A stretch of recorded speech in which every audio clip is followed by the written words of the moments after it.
Show the knife. Don't touch it. That's Touch it, me. that's You're it. Show the knife. You touch my leg. Show the knife. That's it. Britain के अंदर एक छोटी लड़की एक मजहबी जिहादी से अपनी बहन को बचाने के लिए कुल्हाड़ी लेकर दौड़ी थी, जो उसकी बहन के साथ बलात्कार करना चाहता था। वीडियो फुटेज में लड़की के हाथ में कुल्हाड़ी दिखाई दे रही है। दोनों बहन एक रक्षात्मक मुद्रा में है, जिससे मजहबी व्यक्ति पीछे हटने को मजबूर हो जाता है।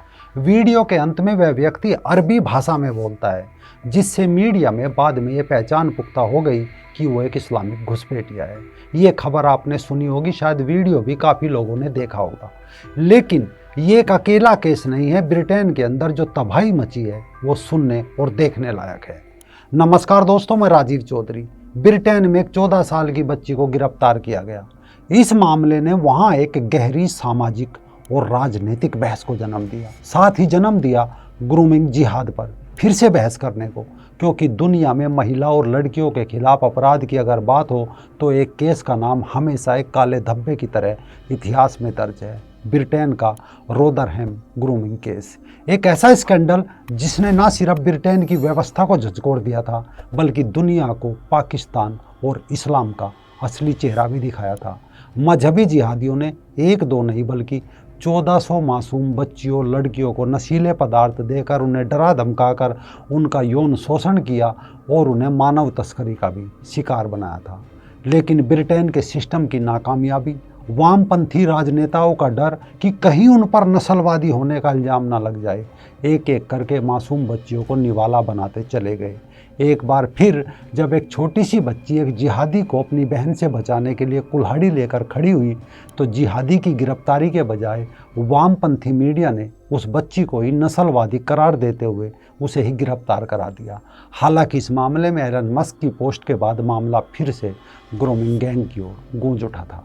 दरअसल ब्रिटेन के अंदर ग्रूमिंग गैंग्स उनको कहा जाता है, वो गिरोह जो गैर मुस्लिम लड़कियों को बहला फुसलाकर उनका यौन शोषण करते हैं या उनकी तस्करी कर देते हैं।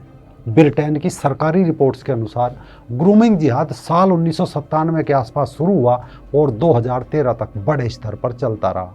ऐसा नहीं है कि फिर रुक गया, आज भी चल रहा है। ग्रूमिंग जिहाद के हर केस में एक आम बात थी, पकड़ा गया हर आरोपी पाकिस्तानी मूल का होता है। इसमें से ज़्यादातर जिहादी टैक्सी चालक है। वे स्कूल, केयर सेंटर, घर में अकेले रहने वाली बच्चियों को निशाना बनाते हैं। किसी को महंगी गाड़ी में लिफ्ट दे देते हैं, किसी को पार्टी का लालच दे देते हैं, किसी को घूमने फिरने का लालच दे देते हैं। लड़की को बाकायदा पहले भरोसे में लेते हैं, उसके बारे में हर जानकारी निकलवाते हैं, ब्लैकमेल करते हैं और फिर उन्हें सेक्स ट्रैफिकिंग यानी वेश्यावृत्ति की भी ओर धकेल देते हैं, दूसरे शहरों या देशों में बेच देते हैं। ये किस्सा उस देश की धरती पर है जिसके राज्य में कहा जाता है कि कभी सूरज नहीं डूबता था। एक दो नहीं, करीब 1400 लड़कियों के साथ ये सब किया गया और पीड़िताओं की उम्र 16 साल तक पाई गई। सबसे पहले ब्रिटेन के एक अखबार द टाइम्स के एक रिपोर्टर एंड्रयू नॉरफॉक ने 2003 में रोदरहैम शहर की इन घटनाओं का खुलासा किया। बवाल मचा, यूरोप के टीवी चैनल्स चिल्लाए, पीड़ित लड़कियों के धड़ाधड़ इंटरव्यू होने लगे, वो अपने दुखड़े सुनाती गई, लोग द्रवित होते गए।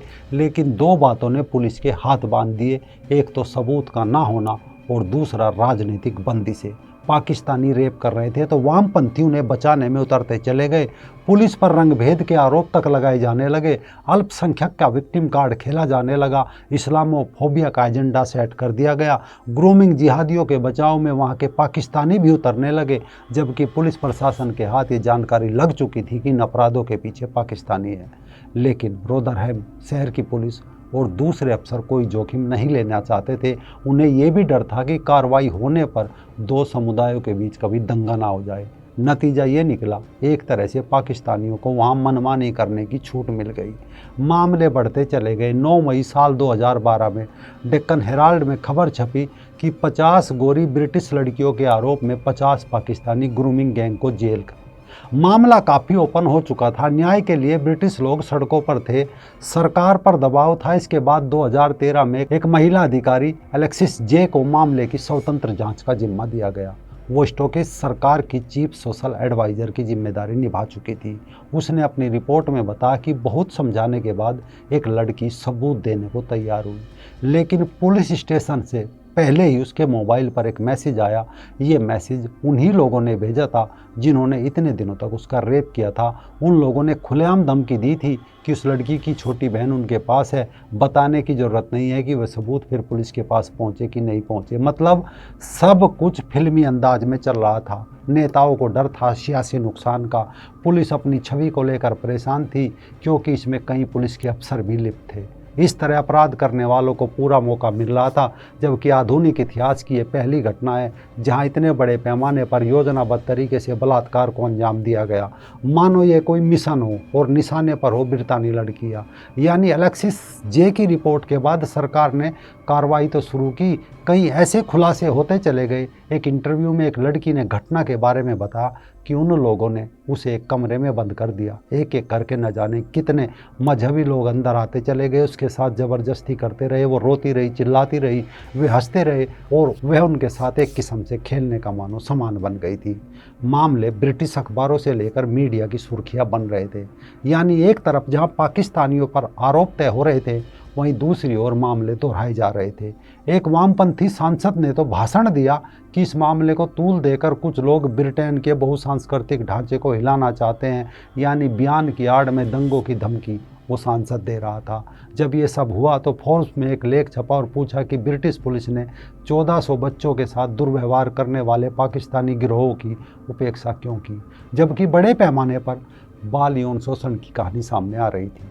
मामले को दबाया जाने लगा, किंतु 10 सितंबर 2017 को द वीक में फिर एक खबर छपी कि ब्रिटेन में गोरी लड़कियों को नशीला पदार्थ देकर रेप करते पाकिस्तानी मूल के सेक्स गिरोह।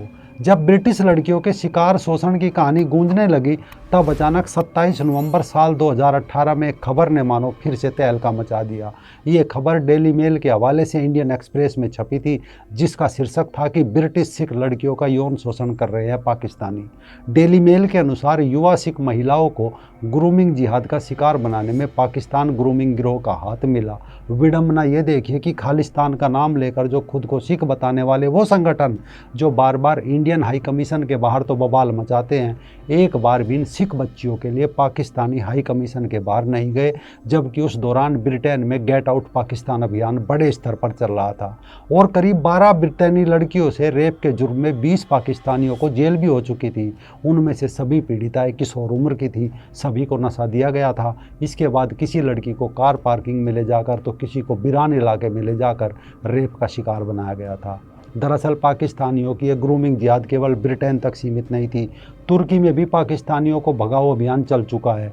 पिछले कुछ सालों में वहाँ कई शहरों में लगभग कई हजार पाकिस्तानी हिरासत में लिए गए थे, जिनके ऊपर यौन अपराधों के आरोप लगे थे। ग्रीस में कुछ समय पहले पाकिस्तानियों को देश से बाहर निकालने का दौर चला था, जब एक 17 साल की किशोर लड़की को भयानक तरीके से उन्होंने मार डाला था। इसी तरह ब्रिटेन के हालात है। यानी ग्रूमिंग जिहाद में एक पीड़िता की कहानी कुछ ऐसी है कि लगभग 4 साल तक उसे शिकार होने के बाद उसने अपना देश छोड़ दिया। वो ब्रिटेन के नागरिक है। यकीन करना मुश्किल है कि ये सब ब्रिटिश धरती पर हुआ था। आज भी ब्रिटेन की संसद में ग्रूमिंग कांड की गूंज सुनाई देती है, लेकिन जब आज एक मासूम सी बच्ची कुल्हाड़ी लेकर जिहादी के सामने खड़ी हुई तो उल्टा उसे ही गिरफ्तार कर लिया गया। इससे साफ पता चलता है कि कभी ग्रेट ब्रिटेन कहा जाने वाला देश आज जिहाद का गढ़ बन चुका है।